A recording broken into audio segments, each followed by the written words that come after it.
예, 화면 잘 보입니다. 네, 안녕하십니까. 저는 오늘 VCM 벡터 에러 코렉션 모델에 대해서 발표를 준비하게 된 김현성이라고 합니다. 이 코드 같은 경우에는 그 공유 드라이브에 올려두긴 했습니다. 수업 끝나고 한번 확인해 보시면 좋을 것 같고요. 오늘 그 벡터 에러 코렉션 모델까지 가기 전에 가는 과정이나 그 중간에 VAR, 그러니까 벡터 오토 리그레션과 그 비교하는 그런 과정까지 해서 천천히 설명을 드릴 거고요. 그리고 추가적으로 데이터를 가지고 한번 보여드리도록 하겠습니다. 네, 데이터 같은 잠깐만요. 경우에 이거 화면 네. 자체가 너무 작은데 이거 나중에 발표할 때는 화면을 좀 아, 키워주시기 바랍니다. 화면이 작으신가요? 지금은 이건 작아요. 네. 나중에 좀 키우면 될 것 같아요. 네, 뭐 이 정도, 좀 더, 좀 더. 네, 알겠습니다. 네, 이 정도면 된 것 같습니다. 네, 알겠습니다. 그러면은 우선 발표 시작하도록 하겠습니다. 우선은 이제 코드 한 줄 한 줄 천천히 설명드리긴 할 건데 혹시 궁금하신 부분이나 이런 부분 있으시면은 말씀해 주시면은 아는 선에선 최대한 알려드리도록 하겠습니다. 우선 첫 번째 이거 같은 경우에는 그 구글 콜앱에서 해당 그 콜앱과 자기의 그 드라이브를 연동하는 부분이고요. 지난주에도 한번 말씀해 주셨던 것 같은데 이걸 연동하게 되면은 드라이브에서 Y 드라이브와 공유 드라이브를 모두 확인할 수 있습니다. 그래서 이제 연동을 시켜서 진행을 하게 될 거고요. 그리고 이제 두 번째로는 패키지 부분들이 있습니다. 패키지라고 하면은 이제 파이썬에서 모듈들을 불러오는 그런 것들이고요. 첫 번째 줄부터 천천히 설명드리면은 이제 판다스 데이터 리더 같은 경우에는 데이터를 긁어오는 역할을 해주는 그 패키지입니다. 그래서 이제 야후 파이낸스나 뭐 이런 부분에 있어서 그 기업의 티커를 작성을 하게 되면은 해당 기업의 기관과 그 처음 기간과 끝 기간을 설정해 주면 해당 기간의 주가를 불러올 수 있는 그런 데이터 모듈이라고 할 수 있습니다.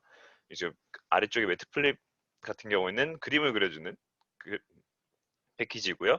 그리고 이제 판다스 같은 경우에는 이제 파이썬에서 엑셀과 같은 거의 기본적인 역할을 해준다라고 생각하시면 될 것 같고, 넘파이 같은 경우에도 역시 기본적인 계산이 포함된 패키지라고 할 수 있습니다. 그리고 이제 애드플로 테스트 같은 경우에도 이제 스탯 모델에서 불러오게 됐고요.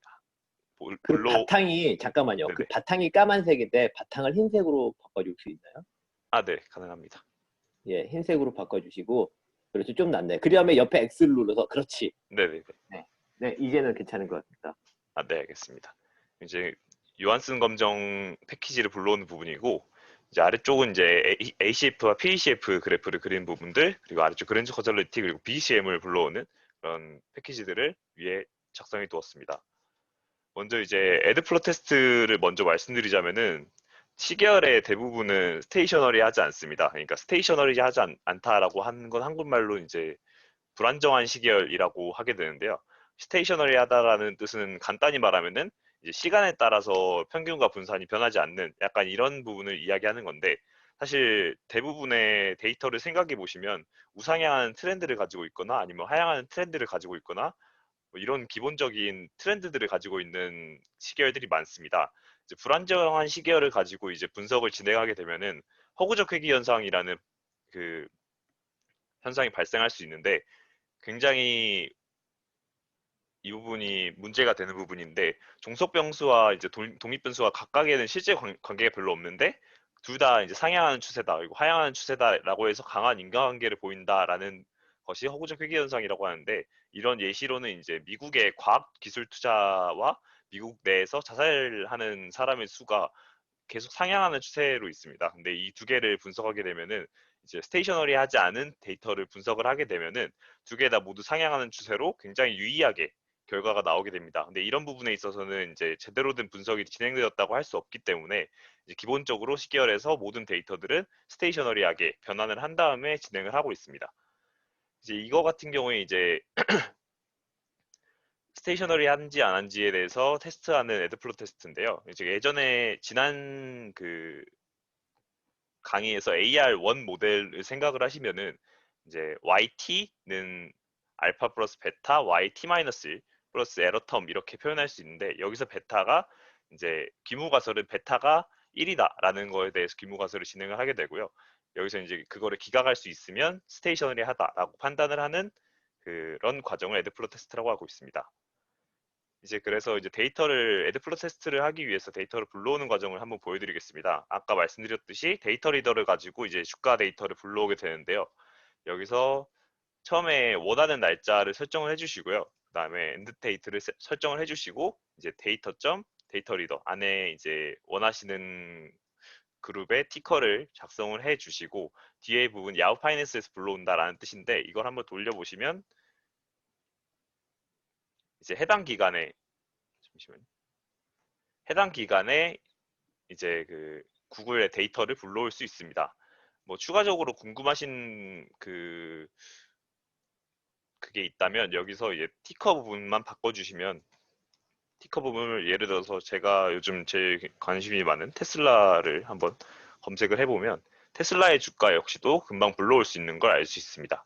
조금 편한 부분들은 하나는 이제 주가를 줄 수 있는 데이터를 모두 주기 때문에 기간이 부족하더라도 우선은 2010년부터 계속 이렇게 바로바로 받을 수 있는 부분이 굉장히 편리한 부분이라고 할 수 있습니다.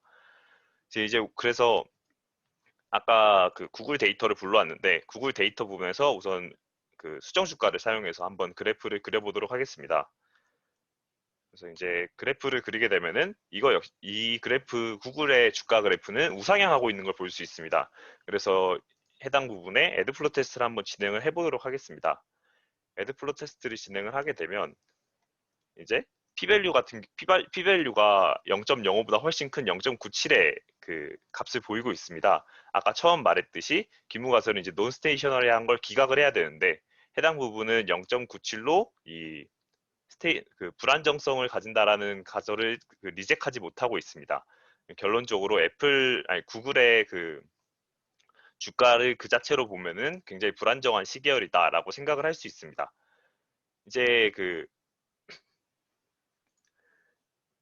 불안정한 시계열을 이제 안정 시계열로 바꾸는 방법은 여러 가지가 있는데 가장 대표적인 부분이 차분하는 방법이 있고요. 그리고 수익률로 변환을 해주는 경우에도 굉장히 안정 그 시계열로 천천히 이야기해서 천천히. 네. 네, 알겠습니다. 좀 지금보다 한 두세 배 네. 늦춰서. 약간 좀 긴장을 해가지고 죄송합니다. 네, 긴장하지 말고 아주 천천히 이야기하면 됩니다. 네, 알겠습니다. 그 불안정한 시계열을 안정 시계열로 변환하는 데 있어서 여러 가지 방법이 사용이 되고 있는데 가장 대표적으로 사용되는 부분이 차분하는 부분들입니다. 그래서 차분을 한다라는 뜻은 이제 변화량을 보겠다라는 뜻이고요. 해당 처음에 사용했던 구글 데이터에서 구글 그 수정 주가죠. 수정 주가에서 DIFF라는 그 차분하는 그 명령어를 사용을 해주면 이제 변화량을 각 날짜에 넣어주게 됩니다. 이 변화량 부분에 대해서 이제 드랍 NA를 해서 진행을 하게 되면 드랍 NA를 해서 이제 변화량만 가지고 애드플로 테스트를 진행했을 때 P밸류가 굉장히 낮은 숫자를 보이면서 이제 그 차분을 한 데이터는 안정 시계열이다라는 걸 확인할 수 있습니다. 이제 아까 말씀드렸듯이 이제 가격 말고 리턴에 대해서 한번 보여드리자면은 그 구글 데이터 수정 주가에서 PCT 체인지라는 그 변화량을 보여주는 부분들이 있는데요. 여기서 NA 값을 날려주게 되면 이제 수익률이 되게 됩니다. 이 수익률 자체에 대해서도 네, 한번 잠깐만요. 네. 네. 그래서 제가 지금까지 진행된 내용을 하면 무슨 분석을 하고 있는 거냐면 지금 이제 타임 시리즈가 스테이셔너리하다 또는 넌 스테이셔너리하다 이런 걸 김현성 연구원이 아주 잘 설명해주고 있습니다. 좀 빨라서 그런데요. 이 대략 스테이셔너리하다는 것은 뭐냐면 직관적으로 설명하면 데이터가 예를 들어서 100년짜리 데이터가 있는데 처음 50년이나 뒤에 50년이나 디스트리뷰션이 동일한 디스트리뷰션에서 나온 데이터다. 뭐 이런 의미예요. 근데 생각해보면 주가를 보면 막 점점 올라가잖아요. 많은 경우에 주가가. 네. 그러니까 이전 50년과 이후 50년은 다를 수밖에 없습니다. 계속 올라가는 추세가 있어요. 추세가 있는 거죠. 그래서 우리가 주가를 분석할 때, 그래서 주가 자체를 분석하지 않고, 우리가 그래서 주가 수익률을 분석하는 주가 수익률. 네. 신문을 보면, 모 교수님이, 인공지능 중에 우리나라 대가 중에 한 분이에요. 모 교수님이 신문에 어떤 글을 썼냐면, 자기가 주가를 예측하는 모형을 만드셨어요. 그게 언론에도 나왔어요. 근데 R스퀘어가 90%인 아주 예측력 높은 모델을 만들었다. 저는 그거 보고 한탄을 할 수밖에 없었어요. 왜냐하면 주가를 예측하는 건 R스퀘어 90% 정도 나오게 하는 건 너무 쉬워요. 왜 그런지 아세요? 스테이셔너리 하거든요. 넌 스테이셔너리 하거든요. 주가를 예측하는 건 쉬워요. 주가를 예측하는 건. 네. 당장 내일의 주가가 어떻게 될지는 오늘 주가, 그렇죠? 오늘 주가와 내일 주가 사이, 내일 주가에 대한 아무 우리가 티어리가 없고 내일 주가에 대한 베스트 프리딕터는 오늘 주가거든요. 그렇죠? 우리가 그걸 랜덤 워크라고 하는데 오늘 주가요. 그래서 사실은 아무 변수 안 쓰고 내일 주가를 예측하기 위해서 하루 전 주가만 가지고 리그레션 해도 R스퀘어 무지무지하게 높게 나와요. 거기에 몇 개만 더하면 90% 만드는 거 일도 아니에요. 근데 이제 그런 걸 가지고 인공지능을 이용해서 주가를 90% R스퀘어 모델을 만든다. 그러니까 완전히 파이낸스의 타임 시리즈의 기본을 모르는 말씀이죠. 인공지능 머신러닝 하는 분들 중에 이런 분들 너무 많아요. 네. 아무튼 그런 거고요. 이게 데이터가 넌 스테이셔너리 하지 또 이런 일이 일어나는데 결국 보면 이제 주가를 예측하기 힘든 이유는 그렇죠. 바로 그렇게 R스퀘어가 90%라서 주가 수익률을 예측하기 힘든 거예요. 내일의 주가에 대한 베스트 프리딕터가 오늘 주가인 거잖아요. 그렇죠? 그러니까 그만큼 시장이 이피션트하고 다른 걸로 추정 힘들기 때문에 내일의 주가에 대한 베스트 프랙티스가 오늘인 겁니다. 그래서 오늘에서 내일 사이에 주가의 변화율, 수익률이죠. 리턴을 추정하기가 너무나도 힘든 이유는 바로 내일 주가를 오늘 주가로 너무 잘 추정할 수 있기 때문이에요. 사실은. 이상하게 들리겠지만 바로 그런 겁니다. 시장이 이피션트하니까. 내일 주가에 대한 베스트 프랙티스가 오늘 주가고 내일 주가로 할 수 있는 가장 쉬운 게 오늘 주가로 프리딕터가 가능하기 때문에 그 변화를 그만큼 추정하게 있는 거예요. 게다가 이제 많은 경우 주가는 우상향하고 있는 거죠. 이런 걸 고려하지 않고 그냥 분석을 하면 문제가 발생합니다. 특히 뭐가 있냐면요. 이런 겁니다.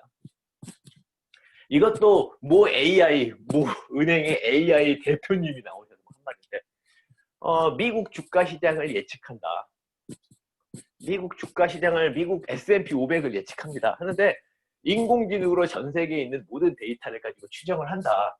했더니 자메이카의 데이터를 봤더니 미국 주가를 잘 맞추더라. 막 이렇게 해서 그게 언론에도 나왔어요. 네. 이게 뭐냐면요. 자, 상식적으로 그러니까 이제 막 머신러닝으로 하고 인공지능 하고 막 그런 식으로 이상한 결과가 나올 수 있어요. 자, 뭐냐면 자, 이런 거예요. 미국 주가가 막 이렇게 올라가는 경향이 있었겠죠. 올라가는 경향이 있는데 자메이카나 어딘가 네, 그래요. 굳이 미국 주가가 아니더라도 막 이게 하나의 주가가 막 올라가는 경향이 있어요. 그러면 아무런 관련이 없는 주식이라도 그것도 올라가는 경향이 있으면 두 개를 묶어 놓으면 둘 사이에 밀접한 관계가 있는 것처럼 보일 수가 있는 거예요. 아무런 관계가 없지만 두 개가 올라가는 추세가 있어요. 그 반대도 마찬가지예요. 어느 한 주식은 막 올라가는 추세에 있어요. 어느 한 주식은 계속 떨어지는 추세가 있어요. 그 두 개 나란히 놓고 보면 둘 사이에 아무런 관계가 없어도 얘가 떨어질 때 얘가 올라오다 하고 마치 둘 사이에 관계가 있는 것처럼 하고 이걸로 리그레션을 하면 정말 R스퀘어 80, 90% 나와요. 그렇죠? 그러면 진짜 이 둘 사이에 주식이 관계가 있는 건가? 둘 사이에 주식은 아무런 관계가 없는 건데 단지 둘 사이에 추세가 있기 때문에 그 추세를 매칭시켜야 되면서 추세가 매칭되면서 둘 사이에 관계가 있는 것처럼 보일 뿐입니다.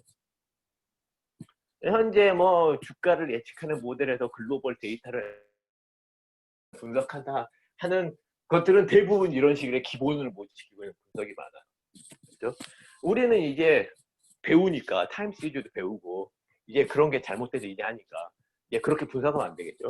그러면 이제 제일 좋은 방법은 뭐냐면 이제 이 테스트를 통해서 통계적 테스트를 통해서 과연 어느 한 타임 시리즈가 스테이셔너리한지 넌 스테이셔너리한지를 먼저 파악하는 게 첫 번째 단계겠죠. 그래서 넌 스테이셔너리 하면 이 넌 스테이셔너리 하는 막 이렇게 올라가는 경향이 있네, 떨어지는 경향이 있네. 그렇죠. 그러면 이거 가지고 그냥 분석을 하면 아무 관계 없는 것들도 막 관계 있는 것처럼 보일 수 있겠네. 미국 주가를 자메이카 주식으로 막 맞출 수 있다는 그런 이상한 소리를 할 수가 있겠네. RSKO가 90%는 이상한 소리를 할 수가 있겠네. 그렇게 되는 거죠. 걱정이 되잖아요. 그러니까 넌 스테이셔널한 데이터는 그냥 분석하면 안 되고 스테이셔너리하게 바꿔줘야겠네. 이런 걸 해야 되는 거죠. 스테이셔너리하게 바꿔주는 제일 좋은 방법은 주가는 넌 스테이셔너리 하잖아요. 그래서 우리가 주가를 직접적으로 분석하지 않고 주가 수익률, 오늘과 내일 주가 사이의 차이 또는 비율, 네. 이런 차이를, 비율은 로그 디퍼런스니까, 로그 프라이스의 백이니까 차이를 분석해야 되겠구나 해서 스테이셔너리하게, 변화율은 스테이셔너리 하니까 변화율이 스테이셔너리 하지 않다고요. 그러면 이중 차분을 또 빼줘요. 그럼 돼요. 오늘 그런 식으로 해야 되고 하는 겁니다. 그럼 이제 스테이셔너리 스테이셔너리 하지 않다를 판단하는 건 어떻게 하느냐. 그렇죠? 이 부분에 대해서 이제 여기 말한 디키 플로 테스트 또는 애드옥, 애드옥인가? 뭐였지? A가 뭐였지? 애드옥은 아닌데. 어디셔널 이거 갑자기 생각이 안 난다. 잠깐만요. 디키플로 테스트라는 걸 하는 거죠. 그게 가장 기본이고요. 또는 요한슨 테스트. 요한슨 테스트 아니야. 디키플로 테스트라는 걸 해야 되고, 잠깐만요.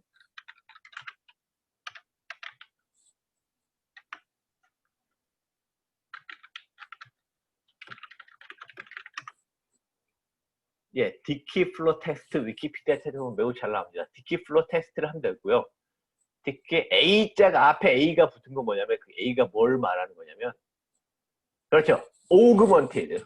네, A가 붙으면 ADF라고 해서 DF 테스트라고 해요. 디키플로 테스트. 앞에 A를 붙여서 오그먼티드 디키플로 테스트. 이런 걸 통해서 이렇게 하면 됩니다. 그래서 김현성 학생이 보여준 게 바로 디키플로 테스트. 그중에서 오그먼티드 디키플로 테스트를 해서 타임 시리즈가 스테이셔너리한지 스테이셔너리 하지 않는지 판단한 거예요. 그래서 이런 걸 제대로 하지 않으면 후리은이가 말하는 통계학적으로 스퓨리어스 리그레이션이라는 하는 거 되고, 바로 그 스퓨리어스 리그레이션이 S&P 500 예측하는데 자메이카 뭐 아프리카의 인플레이션 데이터로 했더니 잘 맞추는 것 같아요 라는 우리가 이상한 소리를 하지 않으려면 이런 걸 우리가 해야 되는 겁니다.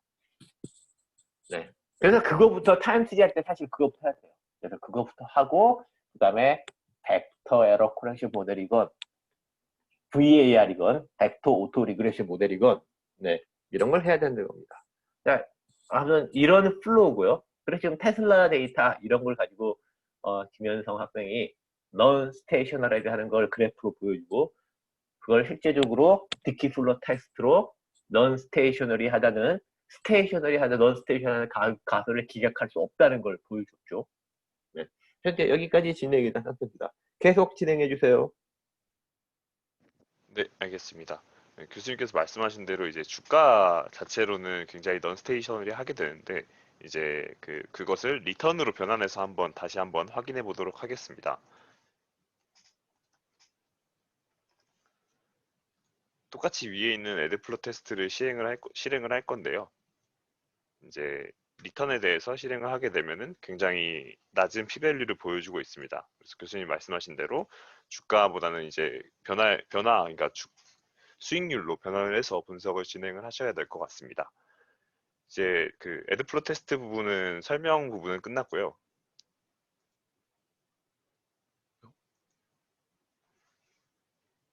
이제 코인티그레이션 부분에 대해서 말씀드리도록 하겠습니다. 이제 코인티그레이션이라고 하게 되면은 한글말로는 이제 공적분 관계라고 하게 되는데요. 이제 시계열 X랑 Y가 있다고 할 때 개별 시계열들은 불안정한 시계열이지만 이제 이 개별 시계열들의 선형 결합은 안정적인 시계열인 경우를 의미를 합니다. 그래서 이제 두 시계열이 단기적으로는 랜덤워크하게 보이지만 장기적으로는 이제 서로가 맞아가는 관계가 있다라는 것을 공적분 관계에 있다라고 말합니다. 이 공적분 관계에 대한 굉장히 유명한 예시가 이제 술 취한 사람과 강아지라는 예시가 있는데요. 이건 좀 오래된 예시긴 하지만 그래도 아직까지 제가 생각하기에 이게 좀 뭔가 잘 맞는 것 같다 싶어서, 술 취한 사람의 걸음걸이는 랜덤워크라고 할 수 있습니다. 굉장히 만취한 사람의 걸음걸이는 랜덤워크라고 할 수 있는데, 옆에 걸어가는 강아지의 목줄을 잡고 걸어가게 되면은 서로가 각자 가는 길은 랜덤워크가 될지도 모르지만 결국에는 이제 지부로 함께 간다라는 이런 장기적인 균형 관계가 있다라는 것을 의미합니다.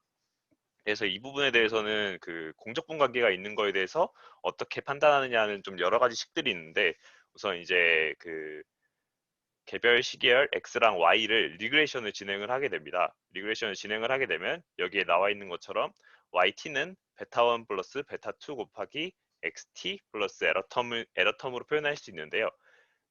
그 공적분 관계에 있다라고 하게 되면은 이 에러텀 부분으로 우선 다시 한번 정리해 보게 되면, 이 에러텀 부분이 스테이셔너리 하게 되면은 이제 선형 결합 부분이 이제 선형 결합을 한 아웃풋이 이제 스테이셔너리 하다라는 걸 의미할 수 있습니다. 그래서 이제 그 코인티그레이션 부분에서 이제 에러텀이 안정적인 시계열의 경우를 공적분되어 있다고 가정을 하게 되는데, 이 부분에 대해서 한번 보여드리도록 하겠습니다. 우선 근데 공적분이 되는 데이터들이 시중에, 그러니까 그 온라인 상으로 나와 있는 데이터들이 많이 없어서 조금 예전 데이터를 가지고 오긴 했는데, 이제 우선 이거 그 읽어오는 부분입니다. CSV 파일을 읽어오는 부분인데, 이제 CSV 파일을 그 마운트한 제 드라이브에서도 그 가져올 수 있지만, 이제 HTTP 주소로 해당 부분을 긁어오는 부분을 보여주고 있습니다. 그래서 이 부분으로 긁어와서 데이터를 한번 보여드리면, 이제 소비와 수입에 대한, 소득에 대한 이제 그래프들인데요. 이제 딱 보기만 해도 굉장히 연관성이 있을 것 같다라는 느낌이 오는 자료들입니다. 그래서 이 자료들을 가지고 우선 그림을 한번 그려보게 되면, 이 두 가지 그래프가 소득과 소비가 모두 우상향하는 그래프입니다. 그래서 분명히 이거는 그 정상성을 가지지, 논스테이셔너리한 부분인데, 그래도 같이 따라가는 부분에 있어서 굉장히 그 공적분을 의심해 볼 수 있는 그런 상황, 그 그래프 그림을 보여주고 있습니다. 우선은 그래서 정상성을 다시 한번 테스트하기 위해서 애드플로 테스트를 한번 해보겠습니다. 애드플로 테스트를 한번 해보면, 이제 소비와 소득 모두 그 p-밸류가 1로 상당히, 아니, p-밸류가 1로 그 논스테이셔너리하다는 그 기존 기무가설을 리젝할 수 없는 상황을 보이고 있습니다. 그래서 이제 소득과 소비 둘 다 모두 불안정한 시계열인 걸 확인할 수 있는데요. 여기서 이제 그 코인티그레이션을 확인하는 그 함수는 아래쪽 부분에 나와 있습니다. 그 해당 부분에 있어서 이제 코인티그레이션 리절트를 보여주고 있는데요. 이제 p-밸류가 0.028로 위에 있는 그 리그레이션 부분에서 에러텀이 그 스테이셔너리 하지 않다라는 테스트를 그 기각하는 걸 볼 수 있습니다. 그럼 결과적으로 개별 시계열들은 안정 시계열이 아니지만 불안정한 시계열들이지만, 이 두 시계열의 그 선형 결합은 안정적인 시계열로 변환할 수 있다라는 걸 확인하는 테스트가 공적분 테스트라고 할 수 있습니다.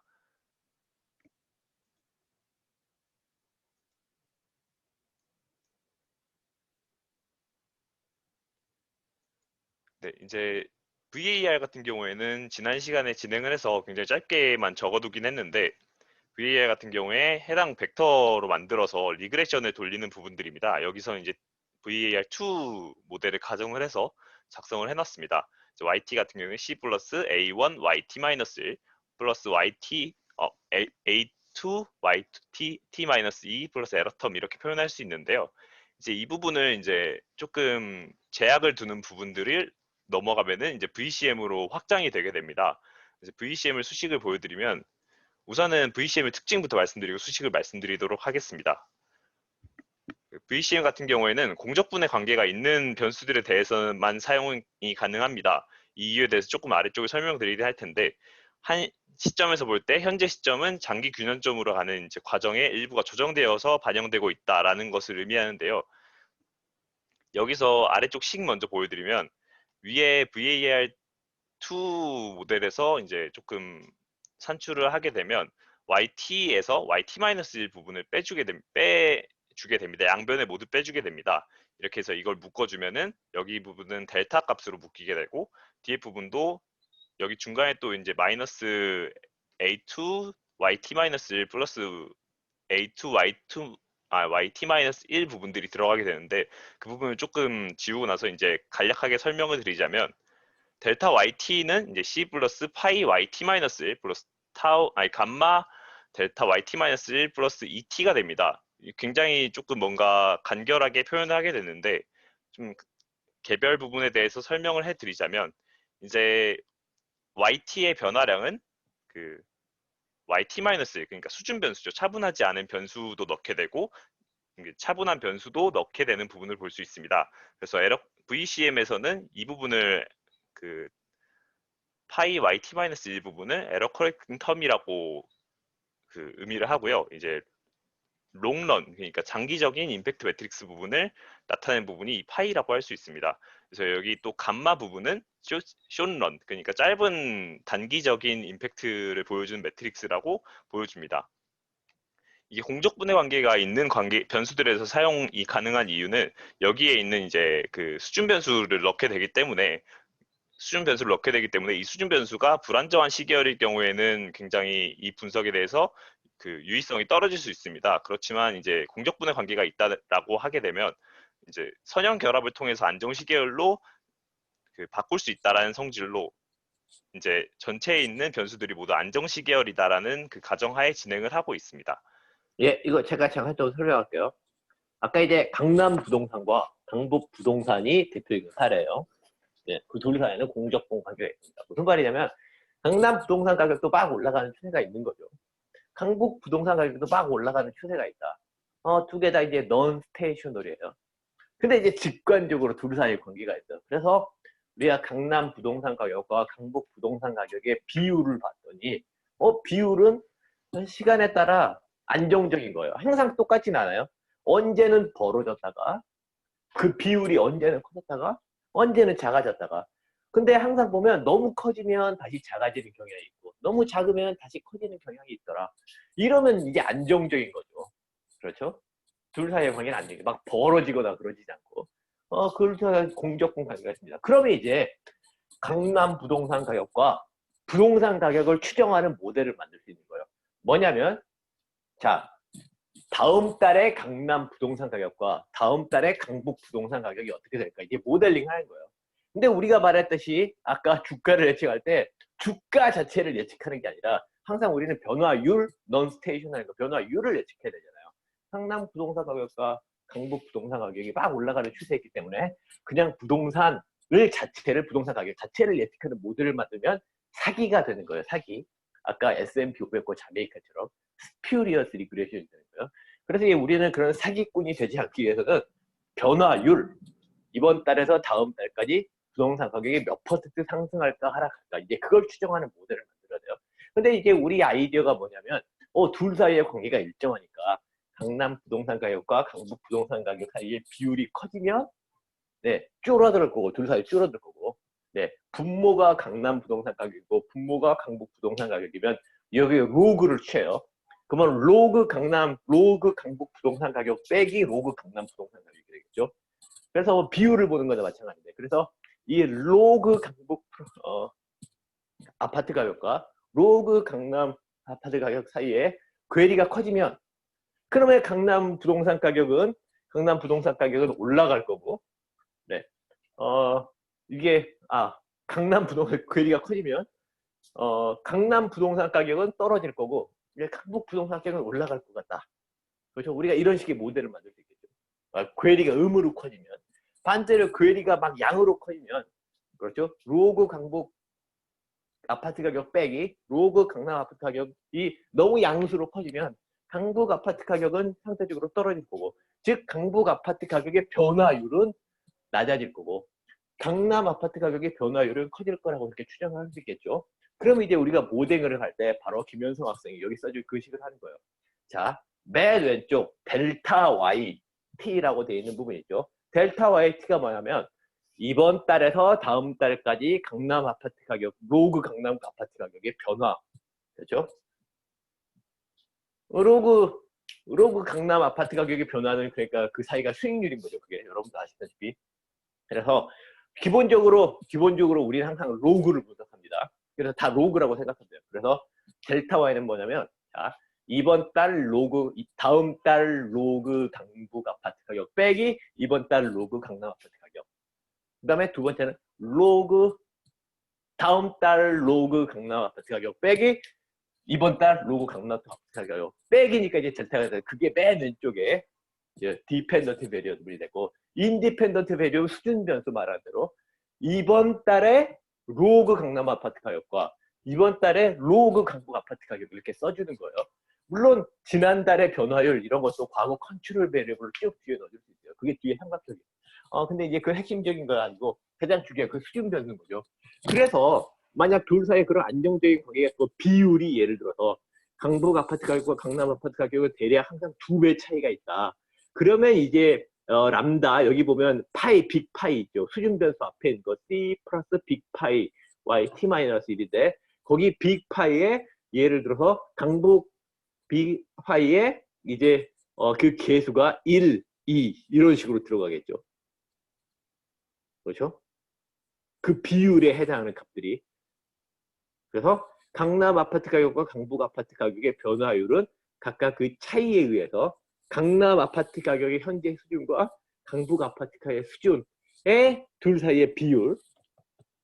그러니까 로그로 바꾸니까 둘 사이에 뭐 A 만약 2분의 1이라면 1 곱하기 로그 강북 아파트 가격 빼기 2 곱하기 로그 강남 아파트 가격 이 프리딕터가 된다 이런 식으로 나오겠죠.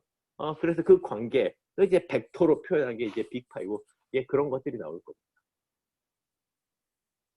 이해가 잘 되시나? 네. 어쨌든 여기까지 하고 좀 더 숙제를 보면서 진행하도록 하겠습니다. 설명 계속해 주세요. 네, 알겠습니다. 이제 아래쪽 부분은 이제 위에 말씀드렸던 부분들에 대해서 쭉 한번 이제 진행을 해보도록 하겠습니다.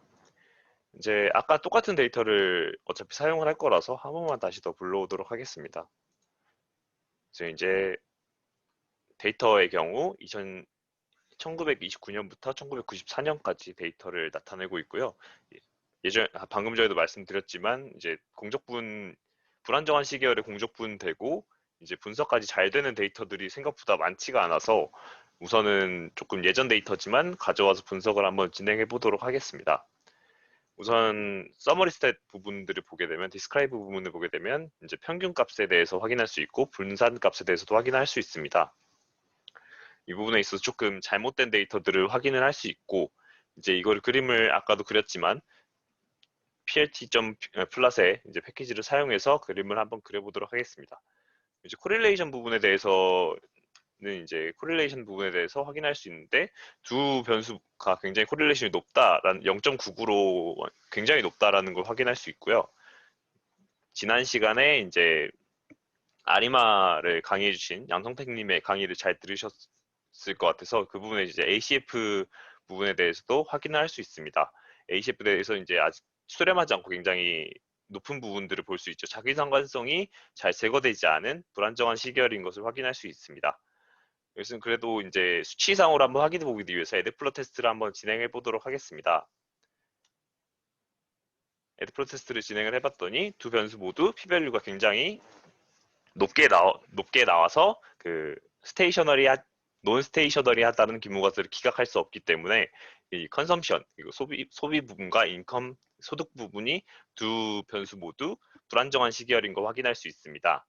이제 불안정한 시계열인 부분을 해결하기 위해서 이제 로그 값의 차분을 사용하도록 하겠습니다.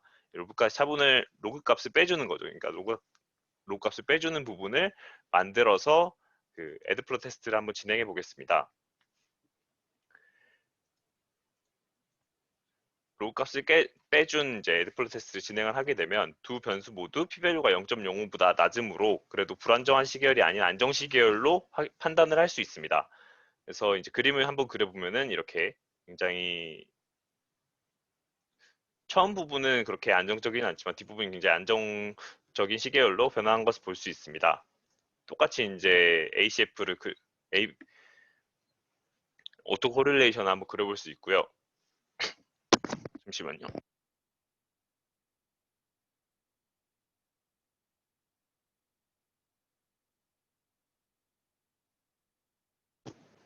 죄송합니다. 이제 이 데이터를 가지고 VAR을 한번 돌려보도록 하겠습니다. 이제 VAR 같은 경우에는 여기 이제 VAR API를 불러와서 사용을 하게 되고요. 사실 이제 공적분 관계가 있는 걸 아래쪽에 물론 확인을 할 텐데 공적분 관계가 있는 걸 확인을 하기 전에 VAR을 한번 돌려보고 있습니다. 근데 이제 공적분 관계가 있을 때 VAR보다 VCM이 더 선호되는 이유는, 그걸 사용해야 되는 이유는, 이제 예를 들어서 좀 예를 들어서 이제 국제 원자재 지수가 있고 이제 국내 원자재 지수가 있을 때 이제 개별 변수들은 비정상성을 띠겠지만, 이제 직관적으로 생각해 보시면 아까 부동산 말씀해 주신 것처럼 이제 국내 원자재 가격은 국제 원자재 가격에 영향을 받게 될 겁니다. 그래서 국제 원자재 가격이 굉장히 떨어졌는데 이와 반대로 국내 원자재 가격이 상승하는 경우는 굉장히 발생하기 어려울 건데, 이 차이에 대한 추가적인 정보를 그 VAR에서는 무시하게 됩니다. 왜냐하면 차분을 해버렸기 때문에 이제 그 중간에 소실되는 정보들이 굉장히 많습니다. 그래서 이런 것 때문에 이제 공적분 관계가 있을 때 VAR보다는 VCM으로 이제 그 개수를 더 효율적으로 추정한다라고 표현을 하는데요. 그래서 공적분 관계가 있을 때 VCM을 사용하는 게 올바른 방법이라고 할 수 있습니다. 이제 그래서 이제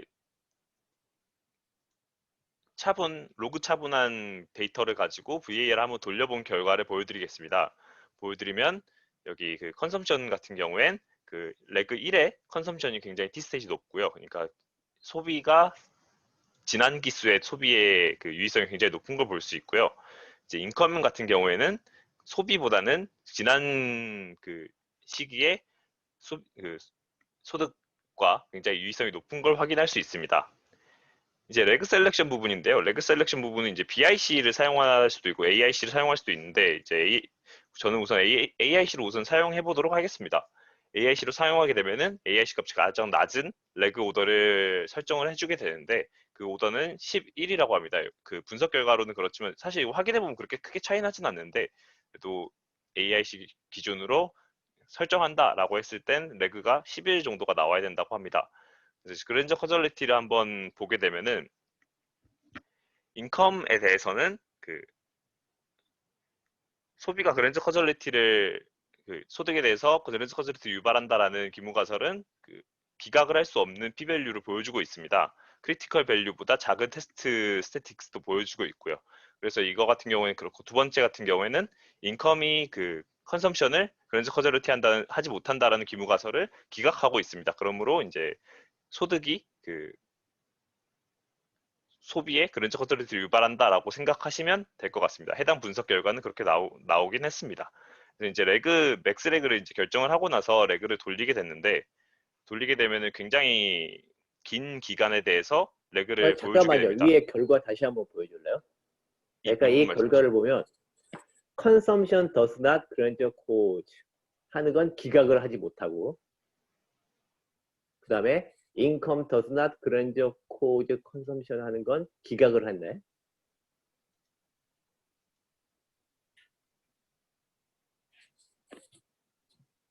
네, 그렇다는 거죠, 지금. 김현성 학생, 목소리 네네. 들려요? 네. 네네. 잠깐만요. income consumption summary.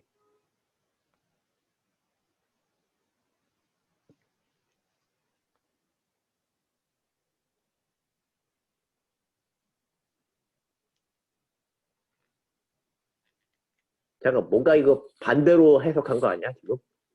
네. 갑자기 헷갈리는데, 비테크의 시그니피컨트 하잖아. 네. 그러니까,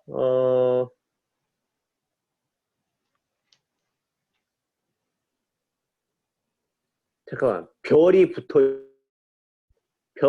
있으면 그랜저 코즈 한다는 거 아니에요? 갑자기 그렇지. does not 그랜저 코즈 한다는 걸 기각했으니까 그랜저 코즈 한다는 말이네. 그래서 인컴이 컨섬션을 그랜저 코즈하고 컨섬션은 인컴을 그랜저 코즈하지 않는다는 거지. 네. 내가 잠깐 헷갈렸네. 그래서 뭐냐면 여기서 보면 그러니까 인컴이 늘어날수록 컨섬션이 늘어난다. 그러니까 인컴이 컨섬션을 프리딕트 한다라는 결과가 나온 거죠. 이 결과를 보면. 하지만 컨섬션이 소비가 소득을 프리딕트 하지는 않는다. 대략 이런 결과가 나왔습니다. 이건 이제 경제학을 들은 분들은 알겠지만 과연 소비를 결정하는 게 뭐냐. 이런 논쟁이 있어요. 소비를 결정하는 게. 그래서 이제 케인즈주의자들은 케인즈 하는 사람들은 인컴이 중요하다. 인컴이 증가하면 소비가 증가한다. 이렇게 이야기를 하죠. 근데 이제 시카고 쪽에 영향을 많이 받은 사람들은 아니 사람이 합리적인데 돈 좀 올해 이번 달에 많이 벌었다고 소비가 늘어나겠느냐. 그것보다는 웰스가 중요하다. 웰스가. 뭐 그런 거죠. 그러면 케인지안이 맞냐? 시카고가 맞나? 그렇죠? 이걸 하는 게 이제 이런 코인티그레이션 류의 이런 테스트 하면 되겠죠. 그래서 그때는 이제 세 개를 다 넣어보면 되겠죠. 로그 웰스하고 로그 인컴하고 로그 컨섬션을 다 넣어가지고 그렇죠. 여기는 이제 웰스가 빠져있죠. 그래서 다 넣었을 때 과연 인컴을 컨트롤하고도 웰스가 컨섬션을 그랜저 코지하는지 또는 인컴을 컨트롤하고도 웰스가 컨섬션을 그랜저 코지하는지 보면 케인지안이 맞냐 시카고가 맞냐 대략 감이 오겠죠. 물론 서로 자기들이 아직도 맞다고 하고 어떻게 하느냐에 따라 결과가 다 다르게 나오니까 완전히 결판이 난 건 아니지만 항상 과학이 그렇듯이 둘 다 맞다 또는 둘 다 틀리다 뭐 대략 이런 결과입니다. 근데 이제 이것만 보면 비록 웰스는 여기 이퀘이션에 빠져서 공평하진 않죠. 왜냐하면 이런 결과가 시카고 학파의 말이 맞아서 인컴이 전혀 중요하지 소비에 중요하지 않다고 하더라도 이런 결과가 나올 수 있어요. 왜냐하면 인컴이라는 건 자산을 많이 가지고 있으면 이자도 많이 발생하고 자산을 많이 가지고 있는 사람들이 웰스가 많은 사람들이 돈을 많이 벌 가능성도 높잖아요.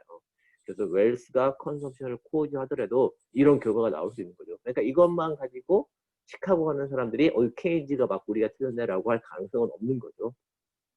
어쨌든 그런 식으로 이렇게 쓰이는 거고 그래서 컨섬션과 주로 로그를 쓰니까 로그 컨섬션과 로그 웰스와 로그 인컴 간의 그런 코젤러티와 그 베리에이션 이런 것들을 많이 하는 분석인데 여기는 그러니까 이제 첫 번째 다시 말하지만 그랜저 코젤러티 그랜저 코젤러티가 별게 아니죠. 아까 렉이 AI 실을 때 11개가 나온 거죠. 그러니까 과거 11개월치 데이터를 가지고 과거 11개월치 컨섬션을 가지고 인컴을 설명할 수 있으면 그랜저 코즈 하는 거예요. 네. 그랜저 코즈 하는 거예요. 과거 11개월치 인컴을 가지고 컨섬션을 설명할 수 있으면 인컴이 그랜저 코즈 하는 거예요. 그런데 이제 첫 번째 봤을 때 그랜저 코즈 하지 않는다라는 가설을 기각하지 않는다라고 볼 수 있는 거죠. 그래서 첫 번째는 컨섬션이 인컴을 그랜저 코즈하는. 그래서 소비가 소득을 결정하는 건 아니다. 라는 직관적인 결론이 나오고 두 번째는 뭐냐면 과거 11개월치의 인컴을 봤더니 컨섬션이 설명되더라. 그렇죠? 과거 11개월치 인컴을 가지고 컨섬션을 설명했더라. 하는 거 보니까 과거 11개월치 인컴이 컨섬션 설명하지 않는다는 가설을 이렇게 기각했으니 설명하는 거네. 그러니까 인컴이 소득을 결정하는 거네. 대략 이런 식으로. 그래서 이런 게 이제 공적분의 굉장히 중요한 사례죠. 결국 이제 공적 분야는 여기서 뭐냐? 항상 컨섬션과 인컴 사이에는 일정한 관계가 있을까? 여기서 말하는 일정한 관계는 매우 간단한 일정한 관계죠. 비율이 일정할까? 비율이 너무 커지지도 않고 너무 작아지도 않고 일정한 밴드 안에 있을까? 아니면 웰스와 일정한 관계가 있을까? 네, 이런 게 공적분을 보는 쓰는 굉장히 중요한 사례라고 볼 수 있습니다. 네, 계속 진행해 주세요. 네, 그래서 이제 VAR을 한번 돌려보았고요. 레그까지 넣어서 돌려봤습니다. 이제 프로캐스트 부분이 아래쪽 부분인데요. 이제 10기에 대해서 프로캐스트 하는 부분입니다. 혹시 잘 들리시나요?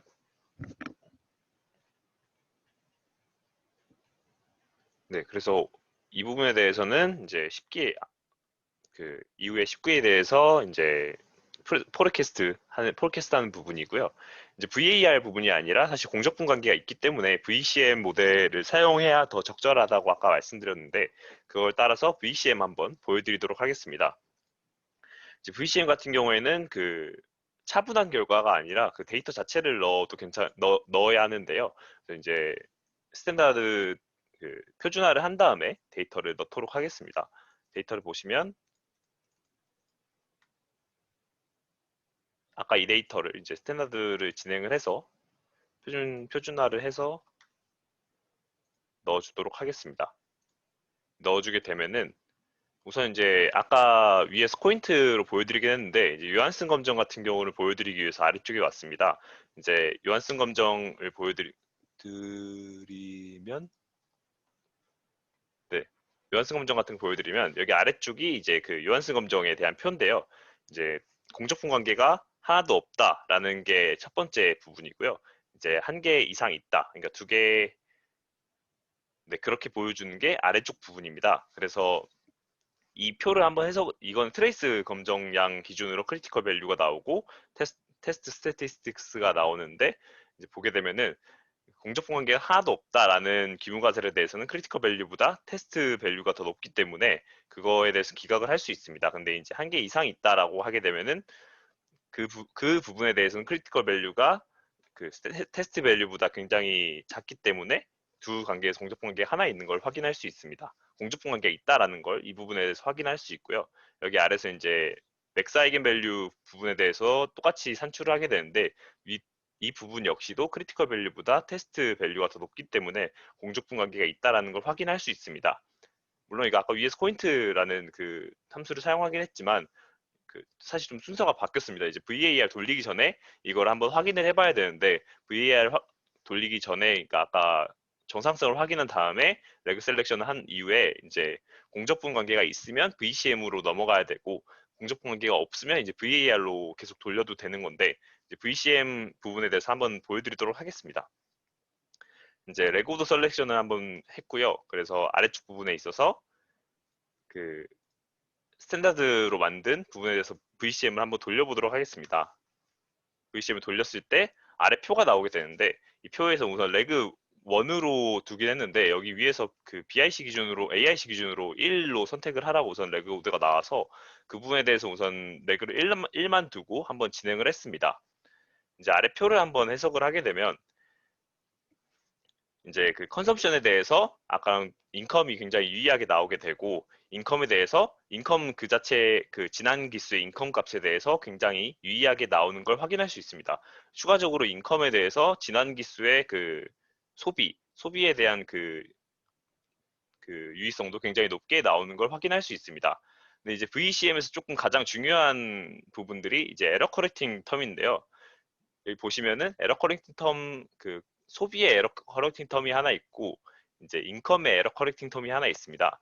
이 그 분석 결과를 한번 해석을 하시면 그 소비의 에러 커렉팅 텀의 개수 추정량 그 개수를 추정하는 개수 추정치의 유의성보다 이 2.928보다 이제 인컴을 추정하는 개수의 유의성인 5.514가 더 큰 걸 확인할 수 있습니다. 이거 같은 경우는 어떻게 해석하시는 분이 있냐면 이제 소비와 소득의 관계를 볼 때 장기 균형을 벗어나는 부분에 있어서 장기 균형을 회귀하는 장기 균형에서 벗어나는 경우에 다시 회귀하는 부분에서 소비보다는 소비의 변화에 의해서 더 영향을 더 많이 받는다라는 걸 확인할 수 있습니다. 그래서 이렇게 해석하시면은 될 것 같고요. 이제 아래쪽 부분은 VCM 부분을 사용을 해서 폴캐스트 하는 부분입니다.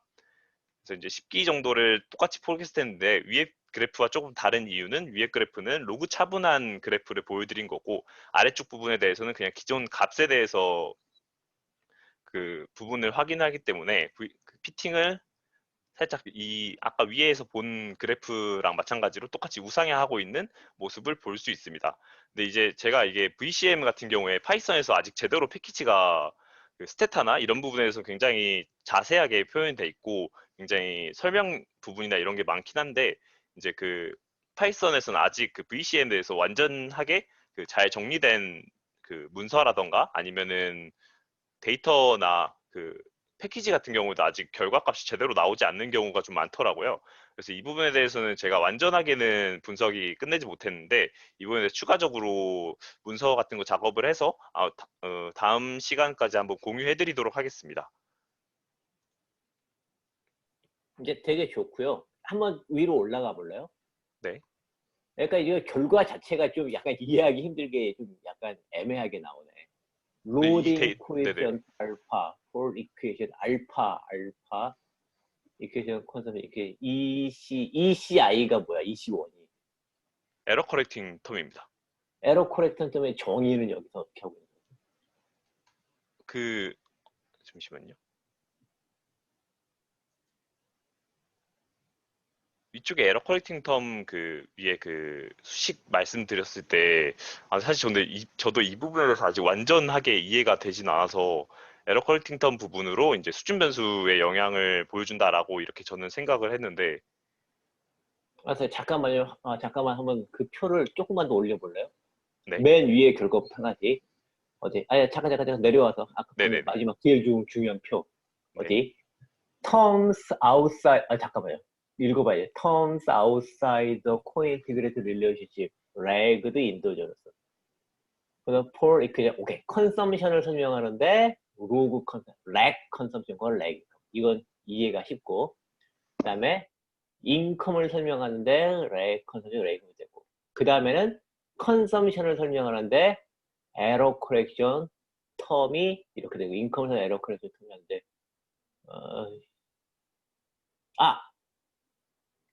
이게 뭐냐면, 이거네. 밑에 이걸 잘 봐. 자, 에러 코렉션 텀의 정의가 뭐냐면, 에러 코렉션 텀은, 밑에 의해서 결정이 돼요. 로딩 코에피션트에서. 에러 코렉션 텀이 뭐냐면, 첫 번째 게 컨섬션이고, 두 번째 게 인컴인 거죠. 네, 맞습니다. 자, 에러 코렉션, 이걸 되게 불친절한데, 에러 코렉션 텀의 정의가 뭐냐면, 그 맨 마지막 것부터 봐야 돼요. 로딩부터. 에러 코렉션 텀의 정의가 뭐냐면, 1 곱하기 컨섬션 빼기 0.9 곱하기 인컴이에요. 네, 이게 에러 코렉션 텀입니다. 그러니까 거의 1이지. 그러니까 사실 비율인 거예요, 비율. 네, 그러니까 사실 로그, 그렇죠. 로그 컨섬션 1 곱하기 로그 컨섬션 빼기 0.9 곱하기 로그 인컴이니까 0.92니까 거의 마이너스 1이라고 보면 로그 컨섬션 빼기 로그 인컴인 거지. 로그의 빼기는 비율이니까 로그 컨섬션, 로그 안에 컨섬션과 인컴의 비율이 있고 로그 컨섬션 인컴 비율 앞에 1이 있는 거, 그 비율인 거예요. 그게 에러 코렉션 텀이에요. 그래서 에러 코렉션 텀의 정의는 뭐냐면 로그 컨섬션 빼기 로그 인컴, 정확히 말하면 로그 컨섬션 빼기 0.9 곱하기 로그 인컴, 이게 에러 코렉션 텀이에요. 여기 이 비율인 거지. 그래서 뭐냐면 이 비율에 0. 그러니까 로그 컨섬션 빼기 로그 인컴 곱하기 0.1444 하면, 그렇죠? 컨섬션이 예측이 되고, 두 번째는 로딩 코에피션트 알파 폴 이퀘이션 인컴이라고 해서 0.2037이라고 되어 있잖아. 그러면 아까 말한 대로 그 비율 0.2037 곱하기 로그 컨섬션 빼기 0.9 곱하기 로그 인컴 하면 그게 이제 프리딕트를 한다는 말이죠. 그런 식으로 해석을 하면 됩니다. 네. 학생 여러분들 혹시 질문 있으신 건가요?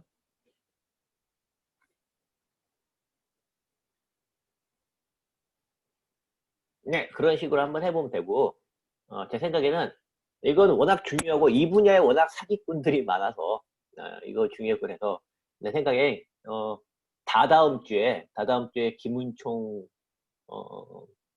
팀장님께서, 김은총 팀장님 아직도 안 들어오셨나?